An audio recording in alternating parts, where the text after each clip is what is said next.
Od Karpata i Tatra pa do Balkana više je kopnenih uzvišenja koja su predkršćanski praslaveni nazvali Crna Gora. No samo ovdje, između slatke vode Skadarskog jezera i slanog Kotorskog mora, od jedne je slavenske Crne Gore nastala moderna država. Početkom rujna dio Cetinjana pobunio se protiv ustoličenja novog mitropolita Crnogorsko-primorske mitropolije Srpske pravoslavne crkve, koje se po treći put zaredom imalo odviti u Cetinskom manastiru.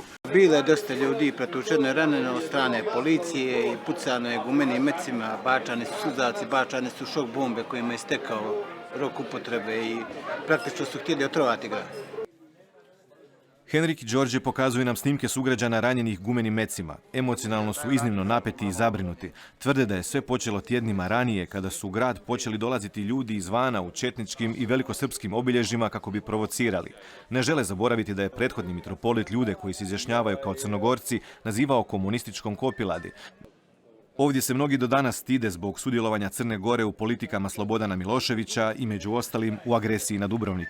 Ističu tadašnji prosvjed Cetinjana uz glasovitu pjesmu za koju se u Hrvatskoj tada nije znalo, ali je, zahvaljujući internetu, izronjena iz magli zaborava i cenzura.